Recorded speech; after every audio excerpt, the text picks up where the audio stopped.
sell this silver to you in December at $8, and I still held it. What you have is a derivative. You don't own the silver, but you have a right to buy. Now, what if you sold that derivative to this other guy over here for $10? In other words, your right to buy mine, you sold it to somebody else.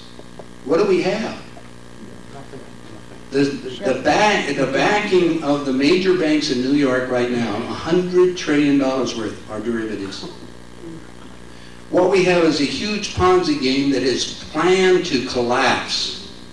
So if you have any money, get it out of the market, and the timing was yesterday. We're run out of time. Get gold and silver. I don't care where you get it. Go on the internet, look around. I mean, I get it for some of my friends if they wanted to. You want to get what you can have is easily identified. Forget about what we call numismatics. Numismatics were collector's pieces that they didn't take care of the last time. Now, in the accounting book, I was concerned about that. So when I looked up the accounting, the New World, by the way, it's called Systems of National Accounting. You can get a copy yourself. It's $100 and you get it from the World Bank. It's about this thick and it's about a telephone book. Most people wouldn't understand it, and I was only interested in 4 pages. A, the definition of money, and the definition of gold. And the definition of gold, as I said, was commodity gold and monetized gold. Gold that is held in your pocket, that's in the ground or anything else, is called commodity gold. It really doesn't have a value. Monetized gold is only gold held by the central bank, whatever is going to be left, or under their direct control. So if you and I have gold, and by the way, it's really getting hard for me to get it. I just tried to pick up 100 pieces from a friend of mine the other day.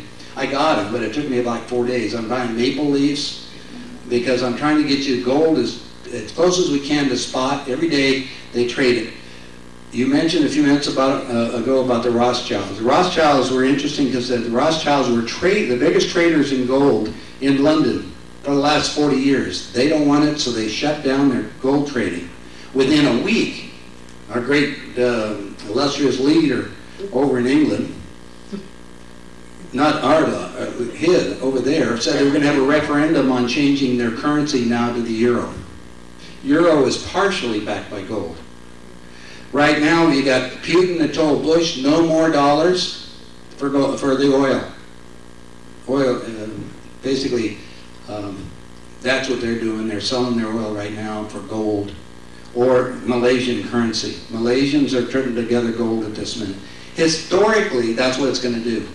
The most valuable thing that's going to be in the future, not necessarily food.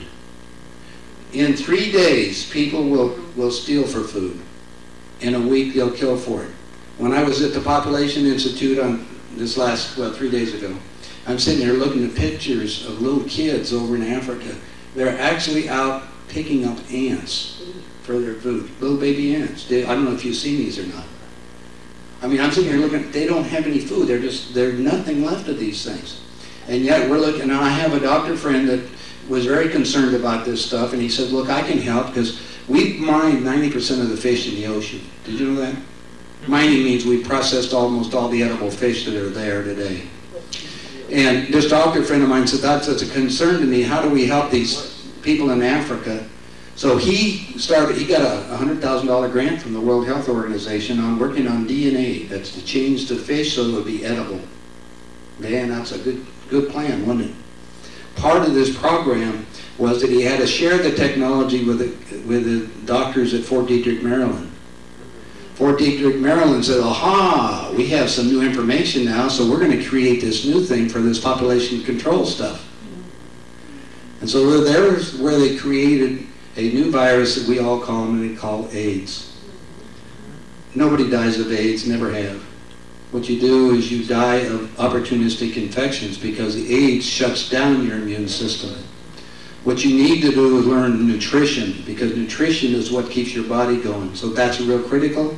I want you to start thinking about as many natural foods as you can.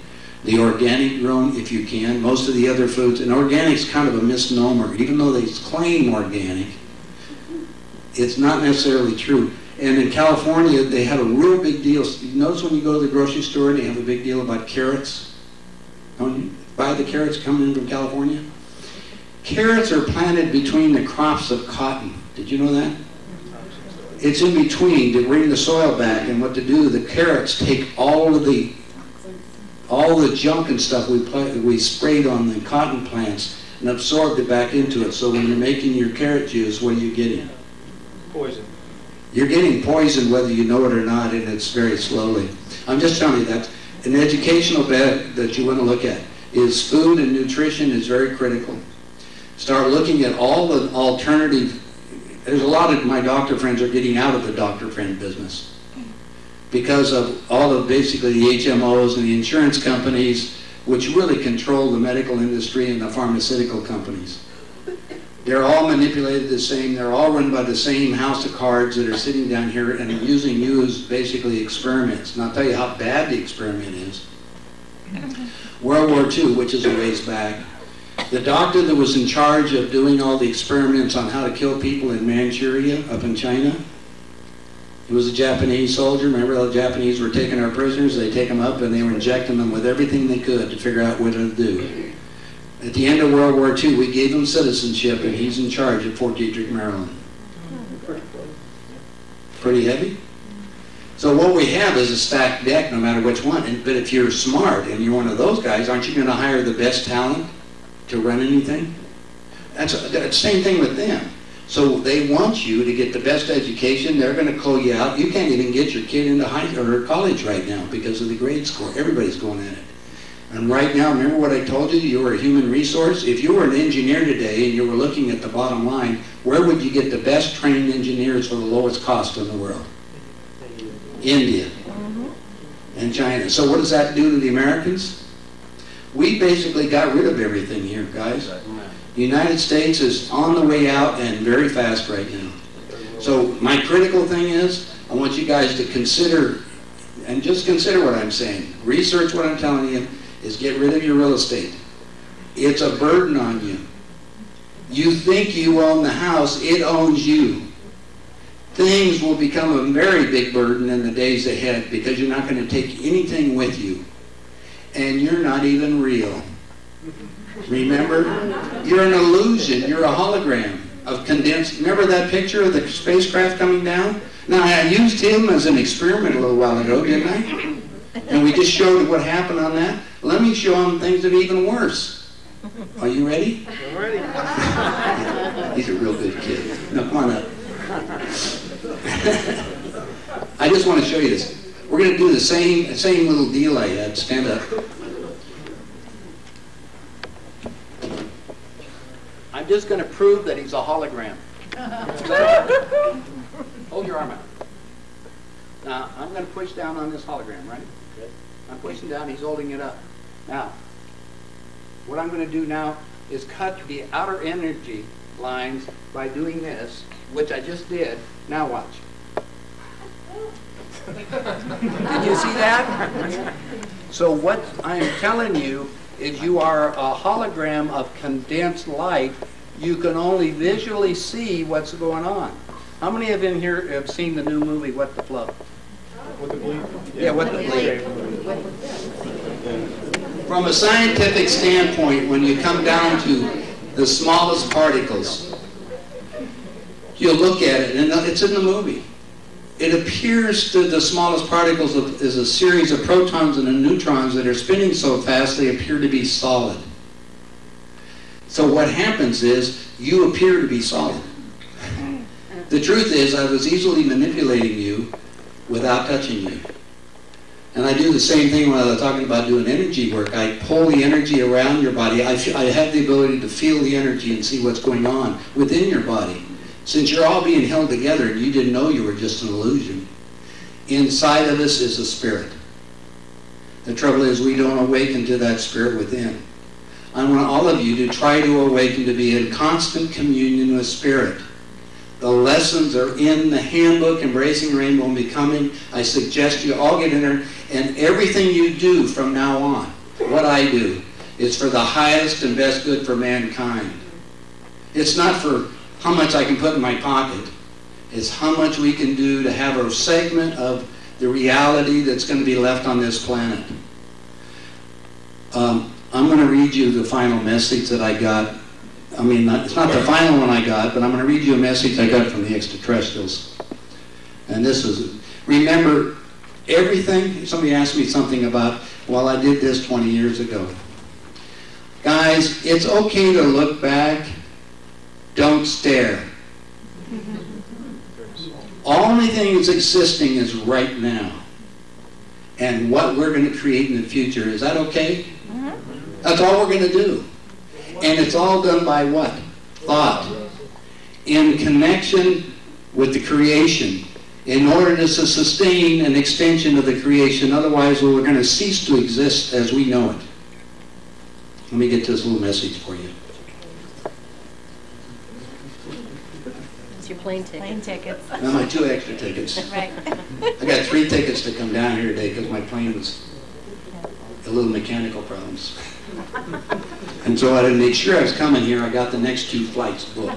And I got the tickets to prove it. It's parallel.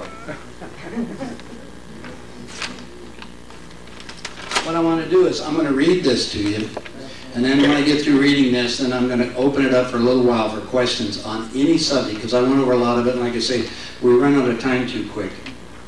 And it's too important, so you probably want me back, and when we can reschedule, we have a lot more time without an ending of the story. Is that all right? This is the last message that I got that makes any sense. In the days to be experienced by humanity as time winds down, it is necessary that those of you who are now in the know, so to speak, that's you guys, begin to focus on what might be called holding the pole, holding the fort. As the chaos increases, it is important that there be those that keep their focus and balance as the meltdown begins in earnest. In other words, all of you are going to have to sit back and say, hey, this is a big play. Though it appears that all is lost, it's the steadfastness of the few that will determine just how much chaos and suffering will be experienced. While it seems that little use in doing this, I can assure you that it's critical that those who can do it. Inasmuch as there are now many of you who now know what is happening, also understand that the extent of the chaos will reach extreme proportions. As the general population of this country finally get the picture, it's an imperative that we have this service rendered. In other words, it's going to be hard for you to stay in an observer role. That's part of the plan, part of the lessons you're going to learn. Exactly what does it mean? It means that these people must hold a vision of a connection to the Creator. It's not even necessary that they know that a plan or affirm an absolute knowingness that a plan exists, but I assure you that it does. No matter how difficult the circumstance, the plan of Creator will come into being. It probably will not happen in ways that were previously conceived by those working on it through these many generations, but it positively will happen. While time in the 3rd dimension continues to pass day by day, in dimensions where there is no time, think about that, no time, only clarity of experience. It's difficult for those on each side of these diametrically different views to communicate. Remember what I told you, that we have all this radiation by all kinds of ELF and everything else? To keep you from being in contact yourselves. I want everybody in here to be in contact like I am. Is that okay? Ask. The little prayer. Remember, I'm a human becoming. Help me become. Gives them permission to communicate with all of you. Each, and we're going back to this thing, each tries to estimate the possibilities the other is considering and experiencing. In other words, both sides are trying to figure out. Like when I go with the CIA, they keep me alive. They want to know what's going on the other side. This muddies the picture on both sides. The greater problem is the fact that those who oppose the Creator's plan are extremely well organized on the time-oriented side, while the organization of the Creator's plan is on the other side of the timeline. Meanwhile, the masses of humanity are lacking any organization. We're not, are we? Aren't we getting organized with the handbook and the paradigm groups? We're working on it. Meanwhile, again, are currently mesmerized in a declining mental and physical condition, because that's what you're doing. You're getting bombarded by everything and food and the whole works. To say the least, this creates what appears to